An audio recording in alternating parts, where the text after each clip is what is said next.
My sports supporters, well, this league and these players literally cannot get out of their own way. I read this and was like, you gotta be kidding me. That's a commentator who covers this league every single day, and one report left him completely stunned on live camera. Keep that reaction in mind, because by the end of this video, you'll understand exactly why he responded that way and why, according to this story, his frustration may have been justified. Viral moment of the year that did not include Caitlin Clark getting a fist to her throat was the point by Sophie Cunningham that literally exploded across social media and everywhere else. One finger, one look, and not a single word was spoken, yet it became the most shared image the league produced all season. Keep that moment in mind, because everything that follows only makes sense once you understand one thing. It was never just a highlight. It was the birth of a brand happening in real time. So what do you do when your sport accidentally creates its own biggest symbol?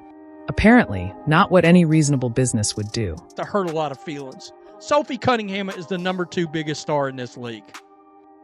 She's above Asia, she's above Angel. I don't give a shit about the play on the court. That may hurt your feelings. Let your feelings be hurt. Sophie Cunningham, literally, from a publicity standpoint, from a reach standpoint, she's slaying everybody that's not named Caitlin. Claim was that she had become the number 2 star in the entire league, ahead of former MVPs and even Olympic gold medalists. That is a bold statement, and based only on basketball, many people would dismiss it. But he was not talking about basketball. He was talking about influence and audience, and that is where the numbers became impossible to ignore. According to the claims, Sophie Cunningham's following grew rapidly across every platform last season. After the well-known Connecticut altercation, her jersey reportedly sold out within hours, and videos of her reached millions of views on accounts that had never shared women's basketball content before. You may disagree with the opinion, but it is difficult to ignore the attention it received.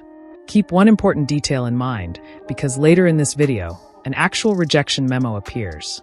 Real paperwork reportedly sent to a real company. Inside that document is one specific word that turns this story from an ordinary sports controversy into something much more damaging. Once you see that word, you will understand why people in the business world reacted so strongly. But first, you need to know who first reported this story, because the source is the key to everything. And was like, wow.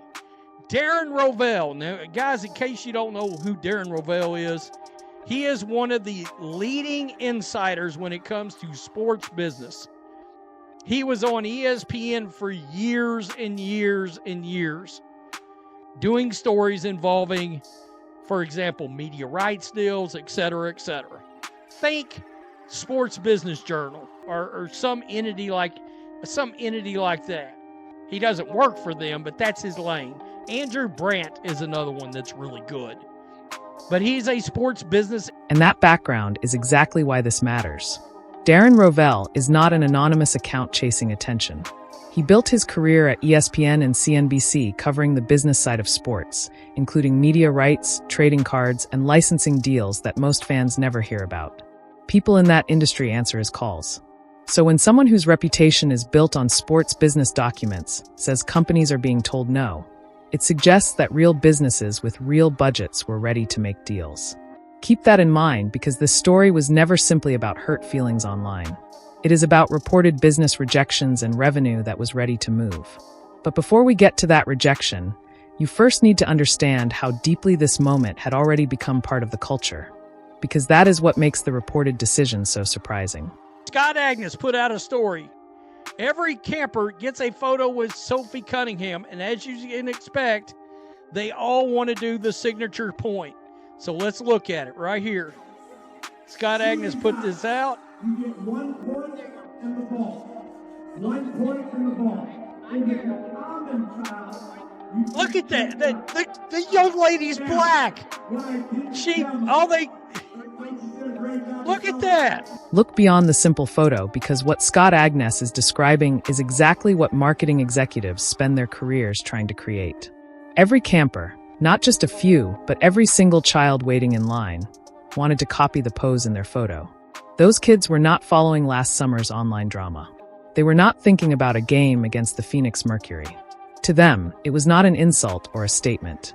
It was simply something fun to celebrate, just like an entire generation copied Michael Jordan's shrug or Stephen Curry's night-night celebration without knowing or caring where those moments began. That is the exact point when a gesture stops being a rivalry and becomes a brand. Companies spend tens of millions of dollars trying to create an image that's simple, something a 9-year-old can easily copy in a photo. Most of the time, it never catches on. This one did, completely by accident, without costing anything, and it was already there waiting to be placed on products people would gladly buy. She pointed at WNBA. Everybody remember that? That's what happened. She pointed at WNBA. This thing went mega viral for 2 weeks. The White House posted it. She ended up as a UFC ring girl because of this moment. And the story behind it feels like something straight out of basketball drama. A respected veteran parted ways with Indiana in the middle of the season under difficult circumstances, then resurfaced in Phoenix. When the two teams finally faced each other again, Sophie Cunningham finished a play by pointing directly at WNBA. There was no shove, no yelling, just one finger. The internet did the rest for the next 2 weeks. According to this account, even the White House social media account joined the trend, and Sophie later repeated the same pose inside a UFC octagon alongside Max Holloway. You can decide for yourself how much of that story to believe. But one thing is clear. That moment grew far beyond basketball. It reached people who could not even name 3 WNBA teams. For a league that has spent nearly 30 years trying to gain mainstream attention, that was the goal all along, achieved by one player in a single second without any script or planning. By the way, again, she was the #1 women's trending athlete in the country last year on Google. On Google, the #1 was this lady right here, Sophie Cunningham. He's referring to year-end search data, and according to this account, those numbers support the claim. It reportedly showed her as the top trending female athlete in the country, ahead of tennis stars, gymnasts, and Olympic athletes. Think about that for a moment, because search interest is often one of the clearest signs of public attention. People do not search for someone unless they are genuinely interested. By that measure, the WNBA was reportedly holding the biggest name in women's sports. Now put it all together. A celebration kids copied at camps, a moment reportedly shared by the White House, and a name that people across the country were searching for. Any successful business would normally turn that kind of attention into opportunity. But according to this story, something very different happened instead. This back to Darren Rovell. The WNBA Players Association is currently prohibiting licensees from using the Sophie Cunningham point, saying that it is, quote, derogatory. What? What? That is... There it is.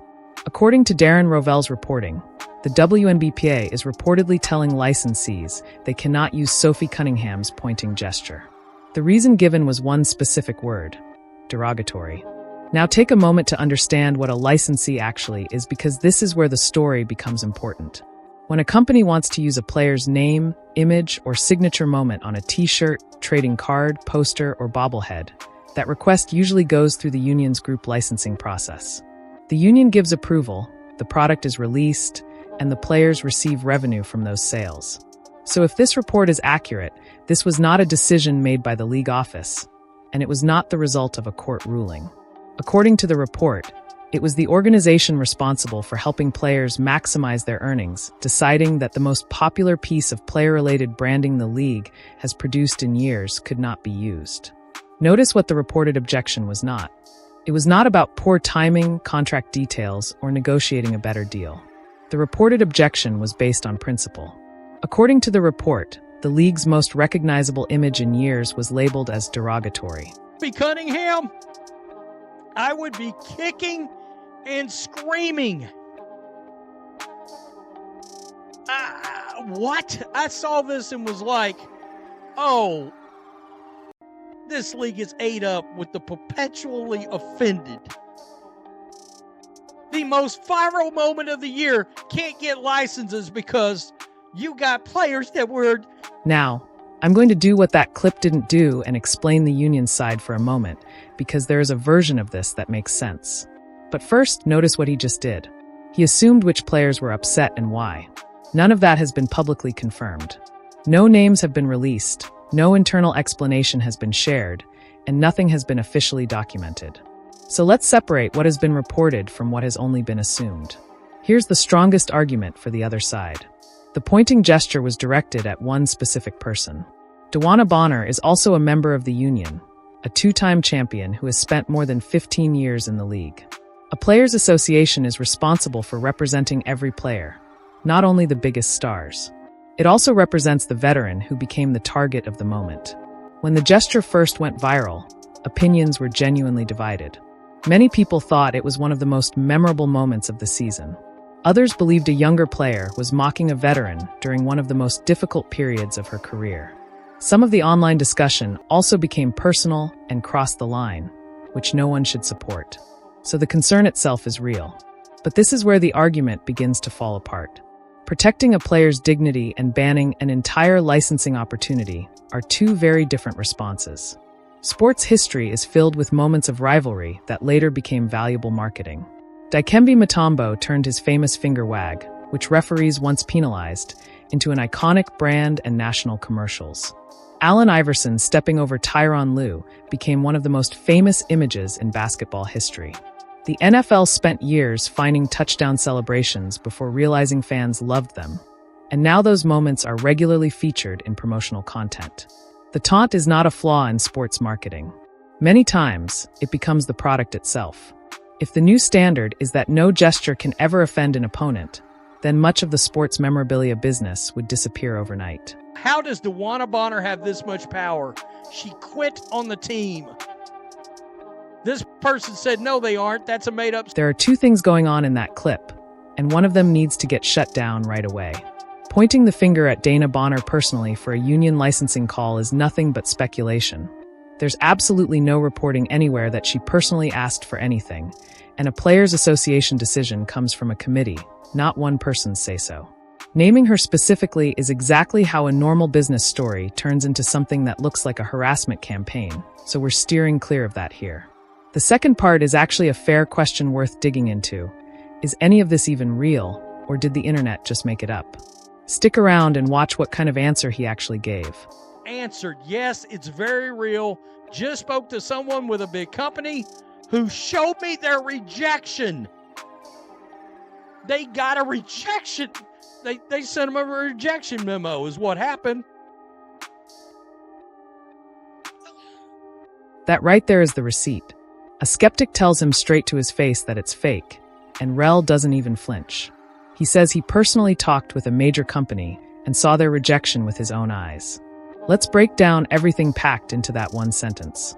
A company big enough that a national insider actually gets a meeting, had the money ready to go for point merchandise, followed the proper process, and still got turned down in writing. That's not just a feeling or a rumor.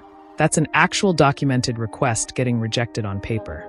And here's the real question: who ends up eating that rejection? It's not just SOPHIE Cunningham. Group licensing money usually gets pulled together and split across the entire membership, which means if this checks out, the union turned down revenue that would have hit every single player's paycheck, including whoever raised the objection in the first place. Heard of businesses and shooting themselves in the foot, going left when they should have went right. What? Foot meet bullet. And the timing is what turns this from just a clumsy mistake into something almost impossible to believe, because think about who actually made this call. This is the exact same union that opted out of its collective bargaining agreement early, publicly demanding a bigger cut of the business. These are the same players who stood on stage at All-Star Weekend wearing those "Pay Us What You Owe Us" shirts in front of the entire sports world, making the case that the league undervalues everything they bring to it. And honestly, the business case behind that argument is real. A new media rights deal reportedly worth around $200 million a year, expansion cities reportedly paying somewhere close to $250 million each just for a spot in the league, record-breaking attendance and viewership last season. Every single one of those numbers says the product is finally getting valued the way it should be. And those organic, viral moments are the fuel driving all of it, because they pull in fans that no advertising budget could ever reach on its own. You can't spend 2 years arguing you deserve more, and then, according to this report, personally shut down the single most profitable piece of intellectual property your own membership created. Those two positions just can't coexist. And here's one more distinction that this clip completely glosses over. But it actually matters a lot. This reportedly came from the Players Association, not the league office. Two separate organizations, two separate leadership groups. If this report is accurate, the union is the one responsible here, not the commissioner. Good luck explaining that nuance to a casual fan who just wanted to buy a shirt and got turned down instead. From the outside looking in, it all just looks like one brand slamming the door in its own customers' faces. They don't want to allow you to make money, or they're so short-sighted that they won't allow a license or whatever on that moment. They should have had product out, licenses out the next day. And they're telling people. He's right about the timing, and that's honestly the part that should sting the most, because the playbook here really wasn't complicated. The moment goes viral, you fast-track the approvals, you flood the market while the attention is still free and rolling in. Leagues pull this off constantly. Championship shirts get printed overnight. Viral catchphrases get trademarked within a week. And if the optics around Bonner worried anyone, well, that's exactly what creativity is supposed to solve. Send a cut of the profits to her foundation of choice. Build it as a playful two-sided rivalry line with both players in on the joke and both players actually getting paid. Just like that, the awkward concern turns into a redemption story that ends up selling twice as much, and leagues untangle way messier situations than this every single offseason. Instead, if Roll's reporting holds up, the hottest window of opportunity closed with the merchandise still sitting locked away, and windows like that don't just reopen whenever you want them to. Which brings us to his final take, because this is the part where he goes somewhere I'm not willing to follow. To go out of business. Out of business. No. And this is exactly where we go our separate ways, because that take is anger doing the math, not logic. A whole league doesn't deserve to collapse just because its union fumbled one memo. There are more than 150 players in this league who had absolutely nothing to do with this call, playing through a season that just broke attendance and viewership records. Wanting all of that to burn down over one licensing decision isn't accountability. That's arson. Real accountability looks completely different. It looks like the union actually explaining the standard it used, or walking back a decision it clearly can't defend in public. So here's what's actually worth watching going forward. First, whether the WNBA clarifies things, reverses course, or just goes quiet and hopes this all blows over. Second, whether Sophie Cunningham says anything at all, because she's never once held back on camera, so even her staying silent would speak volumes. And third, whether this whole thing comes back up at the bargaining table, because owners now have a perfectly wrapped example to point to the next time players argue the business side is letting them down. That's the real cost here, not one t-shirt, but leverage, credibility, and a working example, all torched over pointing a finger. So pick a side and actually defend it. Either the union protected a veteran's dignity and took a principled financial hit, or it burned the most valuable free marketing this sport has seen in years out of pure pettiness. It has to be one or the other. Drop your verdict in the comments. And while you're down there, go ahead and hit like and subscribe so you don't miss the next time this league ends up in headlines for all the wrong reasons. Appreciate you watching, and I'll catch you in the next one.